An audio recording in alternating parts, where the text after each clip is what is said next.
Next question is, which one of the following statement is correct about the solubility of pyridinium cyanide salt at 25 degrees Celsius? Now here we have been given Kb of pyridine, which is 1.7 into 10 to the power minus 9, and Ka of HCN, that is 5 into 10 to the power minus 10. Now here you will find that these values are just for confusing you or making you calculate things, but this question is basically easy. Here you have been giving a pyridinium cyanide salt. Pyridinium cyanide salt. So this is my pyridinium cyanide. Now if I dissolve it, it will break in the form pyridinium ion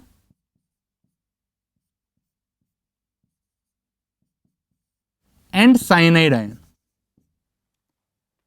Now the question is asking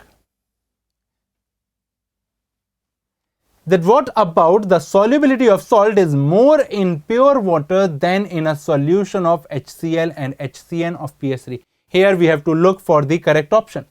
Now the question is saying that the solubility of this salt, what we have been shown here, that this salt is basically more soluble in pure water than in a solution of HCl and HCN of pH 3.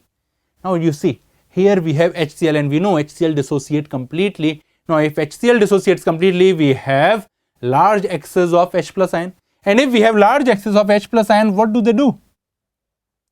This H plus basically reacts with Cn minus and form HCN, which is a weak acid and dissociates less. And if my HCN dissociates less, I can say one thing, that the concentration of Cn minus is getting reduced here. And if Cn minus is getting reduced, then what happens? That your equilibrium shifts in forward direction. And if equilibrium shifts in forward direction, we can say that the solubility of my salt is increasing. Similarly, here we have discussed about the addition of acid. But what about the addition of a base?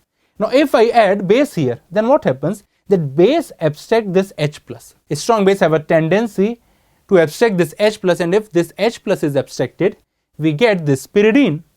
And now again this is getting exhausted. So if this is getting reduced, then your equilibrium again shifts in forward direction. It means more quantity of salt will get solubilized or dissolved. So I can say one thing from here, that on addition of a strong acid or a strong base in the solution increases the solubility of this pyridinium cyanide. So in first option, which is solubility of salt is more in pure water than in a solution of HCl and HCN, is basically an incorrect option. Solubility is greater with HCl. Similarly, solubility of salt is more in pure water than in a solution of NaOH and pyridine of pH 10. No, again I have told you earlier that acid as well as the strong base both increases solubility. So here the solubility is greater, not in pure water. So again this statement is incorrect. Third is solubility of salt is same in pure water as in the acidic buffer of pH 5, also in basic buffer of pH 12. Again the same thing, that if I am having a buffer with a basic value, then the solubility is greater as compared to a neutral solution.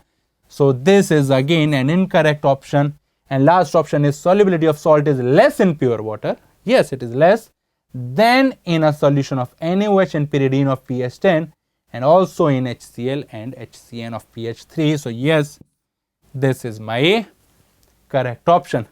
So the next question is, which of the following reactions are not feasible under normal conditions? Now here we have been given 6 inorganic reactions, and we have been asked that which will proceed in forward direction, or which of the following are feasible and which are not feasible. Now if you see the reactions one by one, what we found is, for example, in first case we have been given ferric chloride with copper, and we are getting cupric chloride and ferrous chloride. So yes, here ferric ion is getting reduced to ferrous ion, whereas copper is getting oxidized to cupric ion. So yes, this reaction is feasible. Then auric chloride plus copper gives gold plus cupric chloride. So yes, this is also a redox reaction. This is also feasible. Here gold is going from +3 to 0 and copper is oxidizing from 0 to +2. Now the next reaction is ammonia plus oxygen with water reacts with copper, giving a complex compound. Now here you can see that copper is present in 0 oxidation state, which is oxidized by my oxygen. So here you will find that copper is in +2 oxidation state, and this ammonia is taking part in the complex formation, or it is behaving as a ligand. So here you can see we get a complex CuNH3 2+. So yes, this is also a feasible reaction. So this is feasible, this is feasible, this is feasible. Then we have CuCl2, SnCl2 gives Cu2Cl2 and SnCl4. Now in this reaction you can see that tin is present in +2 oxidation state, and we know that tin is stable in +4 oxidation state. Tin 4+ is more stable than tin 2+, and that's why it behaves as a good reducing agent. It reduces cupric to cuprous and itself get oxidized to stannic ion. And here we can see that we have a complex, and in this complex it is reacting with H2S and the complex is breaking. No, this complex is highly stable and this complex will not undergo this reaction to form this compound, so this reaction will not happen. Similarly, if you see the next reaction, that is cupric hydroxide on reaction with dilute NaOH is giving a soluble complex. So remember this thing, that my hydroxide which reacts with NaOH to give a complex are those metal hydroxides which are amphoteric in nature. For example, if I have zinc hydroxide, I have lead hydroxide, aluminium hydroxide, or tin +2 or +4 hydroxide. These are the metal ions which reacts with dilute NaOH in excess and form a complex. But here copper does not have this amphoteric property, so it will not get dissolved, and that's why this reaction will not move in forward direction. So the question is, which of the following reactions are not feasible? Here I have taken those chemical reactions which are feasible. So which of the following reactions are not feasible? 5th and 6th. So we have to look for that option which contains only 5th and 6th option. Yes, these two reactions are not feasible. Moving on to the next question, and here we have been given a beautiful, a big organic compound. Now sometimes you skip the question just by looking at the structure of organic compound, but this is not a good habit. Whenever you see a big question, just try to attempt it, because generally in chemistry what you find is the larger or the bigger the question, easier it is. So here we have been given this huge organic compound which we are heating and we are getting a 75% yield, and here we have C16H16N2, a compound A. Then we are oxidizing it with the help of KMnO4. Then we are treating it with NaOH, CO and heat. This is our decarboxylation reaction. And finally we are treating it with Fe2+ and H+, and here you can see complexation is happening. So we'll move one by one. First we will do the pericyclic reaction. Here you can see we have a diene and a triple bond. Here we have a diene and a triple bond. It means this question is indicating me that this is basically a Diels-Alder reaction. How we can do Diels-Alder? This is our diene and this is the dienophile. These pi electrons basically moves here and they will try to form a sigma bond. Similarly, this pi will move here, and similarly this pi will move here. Now whenever you are doing such questions, the best method is just write the numbering on carbon atoms, then the question becomes easier. For example, if I write the number, then it is like 1, 2, 3, 4, 5, 6, 7, 8, 9, 10, 11, 12, 13, 14, 15, 16, 17, 18, 19, 20, 21, 22, 23 and 24. So we have 24 atoms here, and you can see here we have only 16 carbon and 2 nitrogen, and here we have 4 nitrogens, and in total 20 carbon atoms. It means there is a loss of 4 carbon and 2 nitrogens in the final compound. That we will do later, but here it means something is breaking. Now first we are going to do the pericyclic reaction. Now here, if I am going to write my ring, let's just form the ring here, then ring is basically formed between which atoms? That is this nitrogen, which is 4th, this is 5, 6, here we have 12, and this is 11, and a pi bond remains here and a pi bond remains here. And we have a ring here which is a 5-membered ring, and you can see the 5-membered ring is between your 7 and 11. So this is 7. So between 7 and 11 we have a 5-membered ring. So let's first draw it. So initially we have a 6-membered ring, and in the 6-membered ring, if I want to number it, then 4 and 12 are joined. This is 4 and 12, this is 11, and this is 7. And as I have told you that between 7 and 11 we have a 5-membered ring, something like this. And the double bond is present here and a double bond is present here. And this nitrogen is attached with a N dimethyl nitrogen, and here this is attached with a 3-membered ring, and again we have carbon atoms here. How many carbon atoms are there? 1, 2, 3 carbon atoms, then a. So if we draw the whole structure, here we have 3 carbon atoms, 1, 2, 3, then we have double bond, one more double bond. Now this is attached with nitrogen, and here this nitrogen it is attached with 2 methyl groups.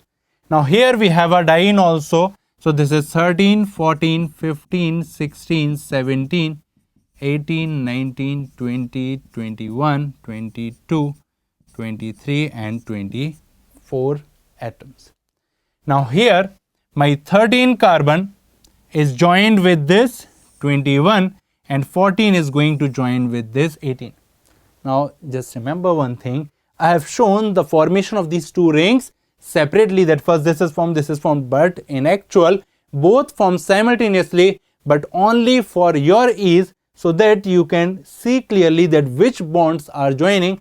I am showing the bond formation one by one. So here we are going to form one more 6-membered ring. Let me draw the structure again. So this is a 6-membered ring. Here we have pi bonds. This is a 5-membered ring. Here we have a group, and again we have something like this. This is the nitrogen atom, a 6-membered ring, and here this is attached with nitrogen 2-methyl, nitrogen 2-methyl. Now the thing is that here the bond is between 14 and 18. So this is basically, this is my triple bond which is getting reduced to a double bond because the pi electrons move here for my Diels-Alder reaction.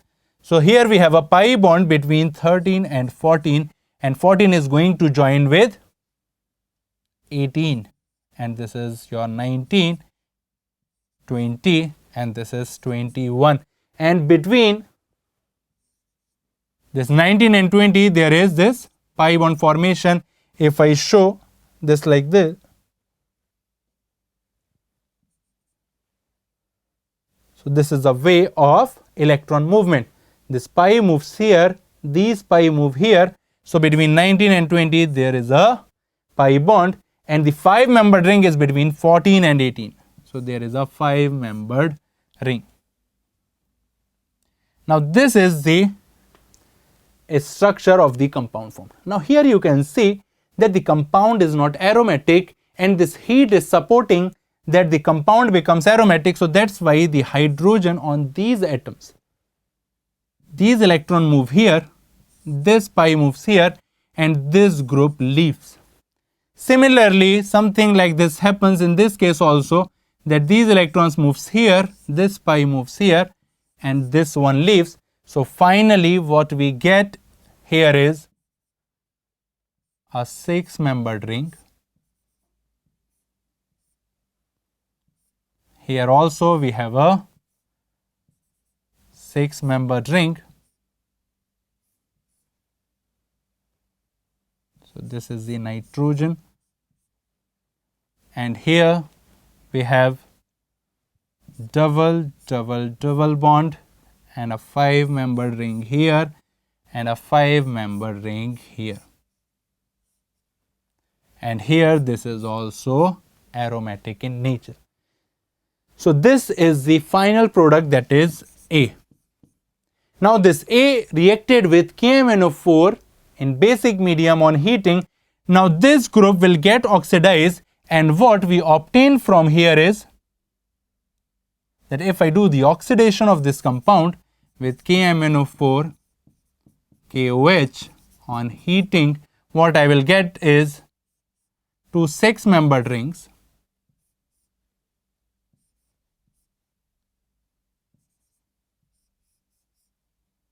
which are aromatic in nature, and here I have COOK and COOK. Similarly, here also we have COOK and COOK. Now after that, what we are doing is we are doing decarboxylation.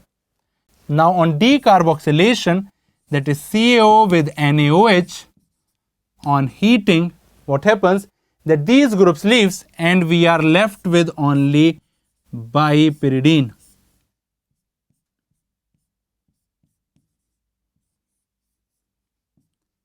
That is BPY. And now this compound basically behaves as a bidentate ligand. Now let's look at the question that what is asking here is, so first is A is this compound. No, A is not this compound, because these 5-membered rings are between this carbon and this carbon and this carbon and this carbon. So yes, A is the incorrect statement. But the question is asking for select the incorrect structure of A, B, C and the cation. So yes, A is the answer. Let's look at B. B is this. Yes, we have seen that after oxidation we get something like this. Then C is this compound, that is bipyridine. Yes, we obtained a bipyridine.